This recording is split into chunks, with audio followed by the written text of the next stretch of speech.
white moves the pawn to e4. And black responds, moving the pawn to e5. If you are listening to this right now, strap in, because you are about to witness an absolute tactical roller coaster. We are dropping you directly into the intense, silent pressure cooker of the Prague International Chess Festival. Right, specifically the Masters tournament. The date is February 27th, 2026, round 3. And you can practically feel the tension in that room. Oh, it is thick enough to cut with a knife. Playing the white pieces, we have the incredibly dynamic Grandmaster Jorden van Foreest. And playing black, the absolute powerhouse and phenomenally resilient Grandmaster Dommaraju Gukesh. We are promising you a hype-driven, mind-bending masterclass today that will completely change how you look at the geometry of the board. So let's keep building it. For the second move, white moves the knight to f3. And black responds in kind, moving the knight to c6. Van Foreest brings out the Spanish bishop for move 3. White moves the bishop to b5. Black immediately questions that bishop. Black moves the pawn to a6. Declining the immediate exchange. For move 4, white's bishop retreats to a4. Black moves the knight to f6. This is standard high-level development, prioritizing the center. Keeping the momentum for move 5, white castles kingside. Black moves the pawn to b5, aggressively expanding on the queen side and forcing that bishop to make a decision. White's bishop retreats to b3 for move 6. Black moves the pawn to d6. This is a critical structural move, solidifying the center and preparing to deploy the light-squared bishop. Van Foreest prepares his own pawn structure. Move 7, white moves the pawn to c3. Black moves the bishop to e7. For move 8, white moves the rook to e1. Black moves the knight to a5. And stepping into move 9, white moves the bishop to c2. Black moves the pawn to c5. And what's fascinating here is the sheer amount of structural tension being built without a single piece or pawn being captured yet.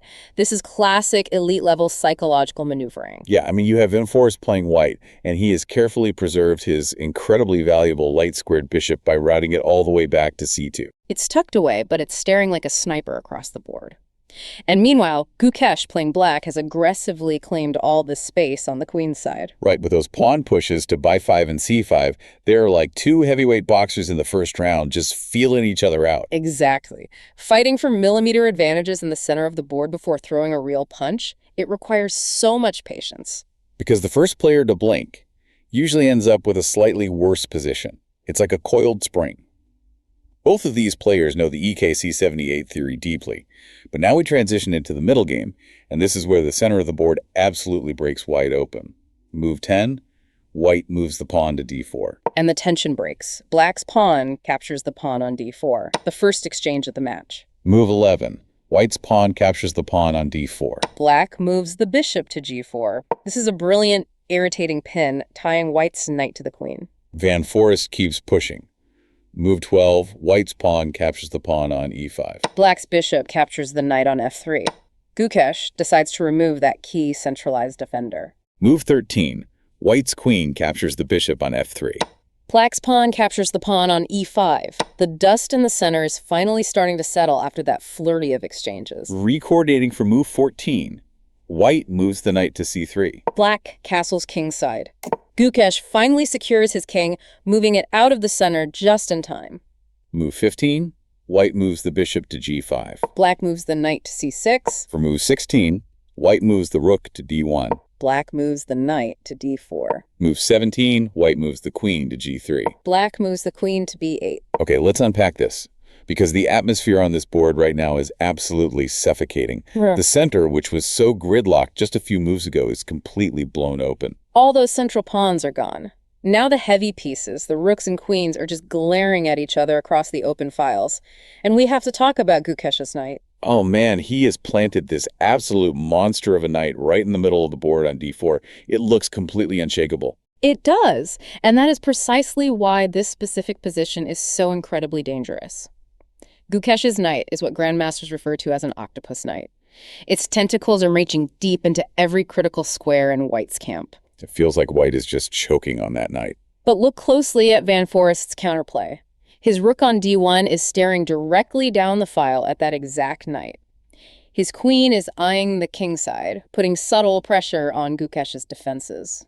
They are positioning their arsenals for a catastrophic clash. If you're sitting across from a super grandmaster, you know they aren't just shifting pieces around. They're setting traps 5 or 6 moves deep. And that brings us to the fireworks. Please pay close attention to this next sequence. It is breathtaking. Move 18, White's rook captures the knight on d4. An incredibly massive decision. Black's pawn captures the rook on d4. We absolutely have to pause here. This is a brilliant textbook exchange sacrifice by Jorden van Foreest. He willingly threw a rook into the fire. He did. He gave up a more valuable rook for a less valuable knight, all to shatter Black's grip on the center. That octopus knight was too strong, so he decided the only way forward was to blow it up, even if it meant sacrificing material. It completely changes the psychological dynamic of the game. And he doesn't stop there. He keeps his foot on the gas. Move 19, White moves the pawn to e5. Black's pawn captures the knight on c3. Gukesh realizes he has to give material right back just to keep from being overrun. Move 20, White moves the queen to h4. Black moves the knight to h5. This is a desperate, necessary defensive maneuver to plug up the king side. Move 21, White's bishop captures the bishop on e7. Black moves the pawn to g6. Gukesh is trying to build a fortress of pawns around his exposed king. Move 22, White's bishop captures the rook on f8. Black's queen captures the bishop on f8. The board is just hemorrhaging pieces right now. The material imbalance is staggering. Move 23, White's pawn captures the pawn on c3. Black moves the queen to c5, re-centralizing the queen, which is now Black's best defensive and offensive asset. Move 24, White moves the queen to e4. Black moves the rook to e8. Move 25, White moves the queen to e3. Black moves the rook to c8. You can see both players bracing for the endgame. Move 26, White moves the pawn to e6. Van Foreest is just shoving that passed pawn right down the throat of Black's defense. And Black is forced to respond. Black's queen captures the queen on e3. There it is. The massive queen trade. The most powerful pieces on the board have just wiped each other out. But the sequence isn't over. Move 27, White's pawn captures the pawn on f7 with a check. Black's king captures the pawn on f7. Move 28, White's rook captures the queen on e3. Black moves the king to f6. The storm has passed, and the dust is finally settling. Man, I honestly need a breather just calling that sequence. Imagine actually being in that tournament hall in Prague. The pure mental stamina it takes to calculate a multi-move exchange sacrifice, weave your queen through a minefield, trade off half the pieces on the board, and correctly evaluate that the resulting endgame is in your favor. It is the ultimate test of human nerves. When your opponent sacrifices material of that magnitude, your very first instinct is panic. You have to ask yourself, what did they see that I missed? But Gukesh held his ground remarkably well. He navigated the complications and brought us to this highly unbalanced endgame. Unbalanced is the perfect word for it. Exactly. We have fully transitioned from a wild tactical brawl into a deep strategic grind. Every single square, every single pawn push matters now. The queens are gone, which means the kings are about to step out of the shadows and become active attacking pieces. That is honestly one of the craziest parts of elite chess to me. The king literally goes from being a VIP you have to protect in a fortified bunker to a frontline soldier leading the charge. Let's get into this endgame grind. Move 29. White moves the bishop to b3. Black moves the pawn to a5. Gukesh immediately starts expanding on the queen side, trying to create his own passed pawn to counter White's central dominance. Move 30. White moves the pawn to g3. Black moves the knight to g7. Move 31. White moves the rook to f3 with a check. Black moves the king to e5. Just look at that. The king is boldly stepping up right into the center of the board. Move 32. White moves the rook to f7. Black moves the knight to f5. Gukesh brilliantly blocks the rook's path, cutting off the attack. Move 33. White moves the rook to b7. Black moves the rook to c5. Move 34.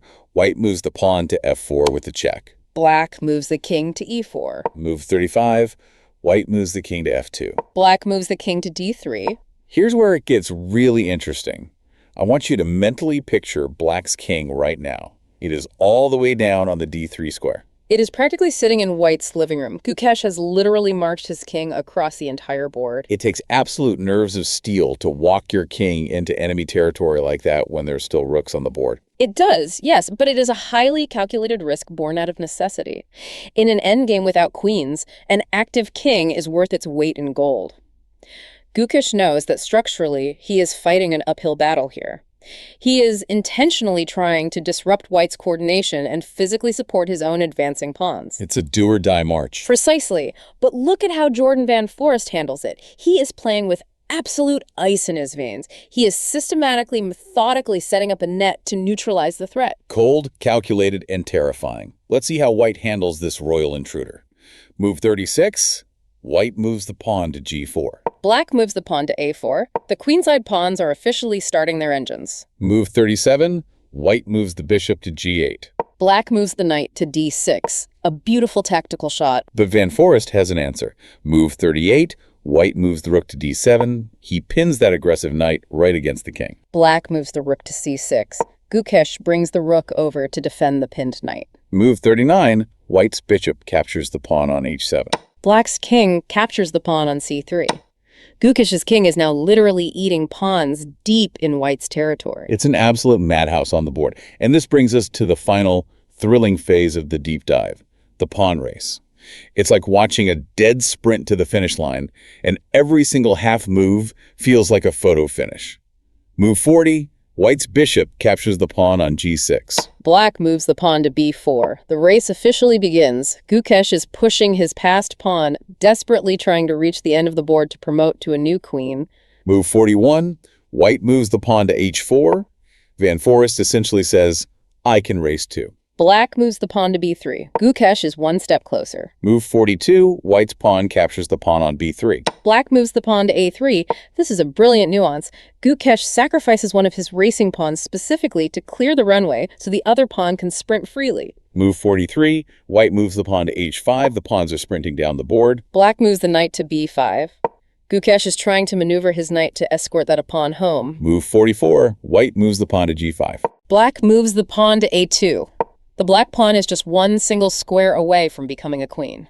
Move 45, White moves the rook to d1, an absolute heartbreaker for Black. Van Foreest drops the rook back, putting the brakes on that pawn just in the nick of time. Black moves the knight to d4. Gukesh desperately throws the knight in the way, trying to block the white rook's vision of the promotion square. Move 46, White moves the pawn to h6. The white pawns on the king's side are an unstoppable avalanche. Black moves the rook to c8. Gukesh is scrambling, trying to get his rook behind White's pawns to stop their momentum. Move 47, White moves the pawn to h7. White is now one step away from a queen. Black moves the rook to h8. Gukesh is forced to park his rook passively right in front of the pawn just to physically block it from promoting. And for move 48, White moves the bishop to e4. And that is it. The game is over. A brilliant, masterful victory for White. Grandmaster Jorden van Foreest takes the win against GM Gukesh. The final score of the match is 1-0. What an unbelievable, heart-pounding finish. Gukesh was so close to making a queen, but it just wasn't enough. So what does this all mean? Evaluate your tempo, folks. Every single move counts. Smash that subscribe button if your jaw just hit the floor, and subscribe to the channel Chess Explained by AI.